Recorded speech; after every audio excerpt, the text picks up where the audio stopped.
یقین تو رکھتے ہی ہیں کہ سب کچھ اللہ کی مرضی سے ہوتا ہے, لیکن پھر بھی حد سے زیادہ محتاط رہتے ہیں, حد سے زیادہ گھبراتے ہیں, حد سے زیادہ سوچتے ہیں.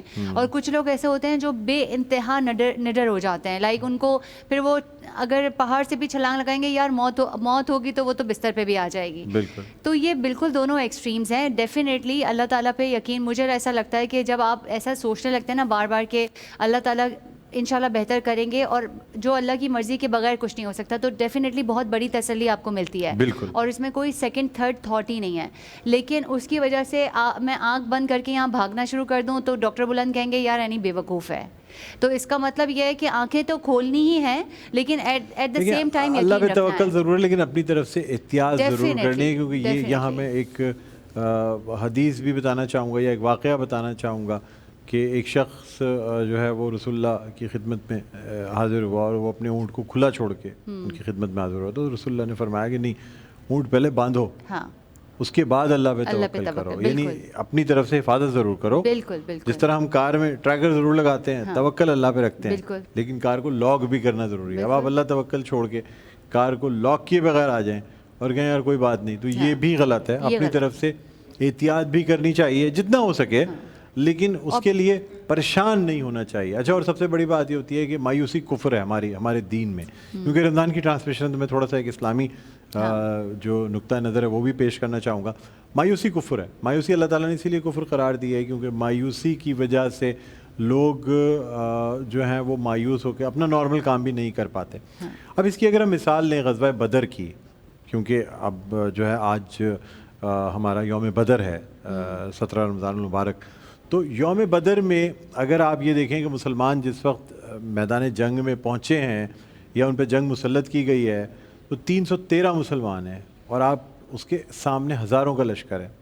اب اگر مسلمان ہمت ہار جاتے یا مایوس ہو جاتے یہ سوچ کے کہ اتنے بڑے لشکر کو تو ہم شکست دے ہی نہیں سکتے, کیونکہ ویسے عقل کے پیرائے میں یہ بات نہیں نظر آ رہی تھی کہ ہم شکست دے سکیں گے. لیکن چونکہ جو اس وقت صحابہ اکرام رضوان اللہ علیہ مجمعین رسول اللہ صلی اللہ علیہ وسلم کے ساتھ موجود تھے, اور جس طرح رسول اللہ صلی اللہ علیہ وسلم نے دعا فرمائی تھی, تو اس کے بعد تمام مسلمانوں کو یہ یقین ہو گیا تھا کہ وہ کافروں پہ غلبہ حاصل کر لیں گے. اور آپ دیکھیں کہ کس طرح سے 313 مسلمان غالب آ گئے, کہاں وہ 10,000 سے زیادہ جن کے پاس نہ کوئی جنگی ساز و سامان تھا, نہ ہتھیار تھے, نہ کچھ تھے, اور پھر بھی چونکہ اللہ تعالیٰ نے یہ بات مسلمانوں کی قسمت میں لکھ دی تھی اور فرشتے اترے آسمان سے بالکل لڑنے کے لیے, اور بہت تسلی ہوتی ہے آنیسٹلی. اگر یہ ساری باتیں جب ہم دہراتے ہیں نا تو دل کو جیسے نا جب آپ یہ یقین سے چھوڑنے لگتے ہیں کہ بس اب میں نے اپنی محنت کر لی, آگے اللہ کی مرضی, تو آپ کو ایک دم سے دل میں بہت اطمینان محسوس ہوتا ہے, اور وہ کنٹینٹمنٹ باقی میرا نہیں خیال کہ دنیا کی کسی بھی اور چیز سے آپ ڈھونڈ سکتے نہیں حاصل کر سکتے. بالکل بالکل. ٹھیک ہے. اچھا, اب مجھے یہ بتائیے گا کہ ایک طرف تو یہ ہے کہ کام کا پریشر ہوتا ہے, ایک تو ورک لوڈ ہے, دوسری طرف ایک پریشر یہ ہے کہ بہت سے باسز ایسے ہوتے ہیں بالکل جو اوور پریشرائز رکھتے ہیں. اچھا, ایک طرف تو اوور پریشر کر کے رکھتے ہیں, دوسرے آج کل ایک نئی چیز باسز کی طرف سے شروع ہو جاتی ہے کہ کوئی نہ کوئی سیکنڈ بیک اپ یا پیرالل کسی بندے کو آپ کے مقابلے پہ کھڑا کر کے رکھتے ہیں. بالکل. تو اب ہوتا یہ ہے کہ دے ٹرائی ٹو پریٹینڈ کہ بھئی اگر آپ نہ کرو تو کوئی فرق نہیں پڑتا, یہ دوسرا بندہ تیار بیٹھا ہوا ہے. اینی اگر اس سیگمنٹ میں نہیں بول پائیں گی تو وہ جان بوجھ کے کہتے ہیں کہ فائدہ آپ بول لیں گی نا اس سیگمنٹ میں, آپ کر لیں گی نا, پھر فائدہ تو بہترین کام کر لیتی ہیں, تو یہ بول لیں گی. تو اب اس کی وجہ سے آپ اپنا بہت اچھا کام کر رہی ہیں, لیکن آپ کے اوپر ایک پریشر ہے, ایک بلا وجہ کا کمپٹیشن ہے, بلا وجہ کا کمپٹیشن ہے, کہ اگر میں نہیں کروں گی تو میری جگہ کوئی دوسرا لے لے گا. اس پہ کیا کیا جائے؟ آئی تھنک اس میں نا یہ تو میں کہتی ہوں کہ آپ اپنے میکسیمم تو دیں, لیکن ultimately too much of this much اگر آپ اس کو بہت زیادہ پروسیس کریں گے ذہن کے اندر, جو کہ بات ٹھیک ہے. میرے حساب سے کل ہماری ایک لائٹ نوٹ بات ہو رہی تھی, تو دیر واز اے ڈسکشن کہ کسی نے کہا کہ یار مجھے نہیں لگتا کہ اس آرگنائزیشن میں کچھ زیادہ بدل پایا. تو میرا اس میں ماننا یہ تھا کہ آپ اپنے حصے کا ہی کردار ادا کرتے ہیں. بہت زیادہ اگر دیکھا جائے نا بلند, تو آپ دنیا میں بہت زیادہ کچھ بھی نہیں بدلتے. ٹھیک, آپ اپنے حصے کی جو چیز جس کام کے لیے آپ کو رکھا گیا یا جو آپ کے حصے میں آتا ہے, آپ اس کو بہترین کر کے اس کی مثال تو قائم کر سکتے ہیں. لیکن یہ کوئی گارنٹی نہیں ہوتی ہے کہ کل اگر آپ وہ کام نہیں کریں گے تو وہ کام کوئی اور نہیں کر سکتا. ٹھیک. یہ ریالٹی ہے, یہ اللہ نے دنیا کا نظام بنایا نظام ہے, رکھا ہے. کیونکہ ہر ایک کو کوئی اور ریپلیس کر رہا ہوگا. آرگنائزیشن میں جو ٹو مچ کچھ ایسی آرگنائزیشنز ڈیفینیٹلی ہوتی ہیں جو بار بار اس بات پہ نا, جو آپ نے بات کہی کہ بار بار اس بات پہ زیادہ توجہ دیتی ہیں کہ اس کے پیرالل اور کون کھڑا ہے. کہیں نہ کہیں ایسے آرگنائزیشنز اپنا نقصان زیادہ کرتی ہیں, اپنا زیادہ نقصان بجائے اس کے کہ بہتری کرنے کے. کیونکہ پھر جب آپ کے امپلائیز میں ایک انڈیو کمپٹیشن شروع ہو جائے گا تو پھر انفیئر مینس بھی شروع ہو جائیں گے, پھر اوورٹیک کرنے کے لیے آرٹیفیشیل ریزلٹس بھی آ جائیں گے, پھر چیزوں کو کریڈٹ لینے کے لیے مینیپولیٹ کیا جائے گا.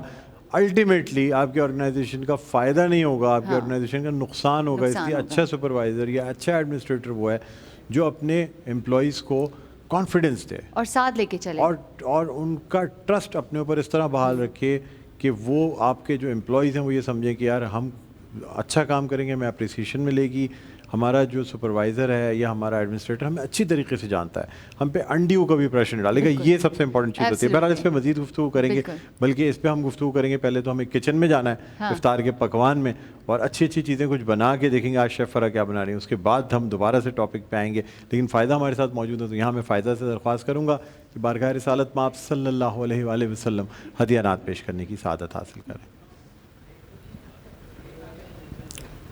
یا نبی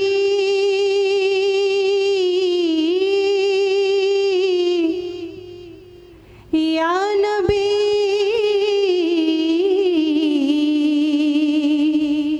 صلو علیہ وآلہ تو کجا من کجا من کو جا تو کو جا من کو جا تو کو جا من کو جا رسول اللہ تو کو جا من کو جا تو کو جا من کو جا تو امیر حرم میں فقیر یجم تو امیر حرم میں فقیر یجم تیرے گن اور یہ لب میں طلب کی طلب تیرے گن اور یہ لب میں طلب کی طلب تو عطا ہی عطا تو کو جا من کو جا تو کو جا من کو جا رسول اللہ تو کو جا من کو جا تو کو جا من کو جا. الہام ہے جامع تیرا الہام ہے جامع تیرا قرآن ماما ہے تیرا ممبر تیرا عرش بری ممبر تیرا عرش بری یا رحمت العالمین تو کو جا من کو جا تو کو جا من کو جا تو حقیقت ہے میں صرف احساس ہوں تو سمندر میں بھٹکی ہوئی پیاس ہوں تو سمندر میں بھٹکی ہوئی پیاس ہوں میرا گھر خاک پر اور تیری راہ گزر میرا گھر خاک پر اور تیری راہ گزر سدرۃ المنتہا تو کو جا من کو جا تو کو جا من کو جا رسول اللہ تو کو جا من کو جا تو کو جا من کو جا. سبحان اللہ, جزاک اللہ, بہت شکریہ فائدہ کامران آپ کا. ناظرین یہاں ہم ایک وقفہ لیں گے, وقفے کے بعد دوبارہ آپ خدمت میں حاضر ہوں گے. تو ہمارا سیگمنٹ ہوگا افطار کے پکوان, کہیں نہ جائیے گا, دیکھتے رہے ہماری خوشی نشریات مسکراتا رمضان ڈاکٹر بلند اقبال کے ساتھ.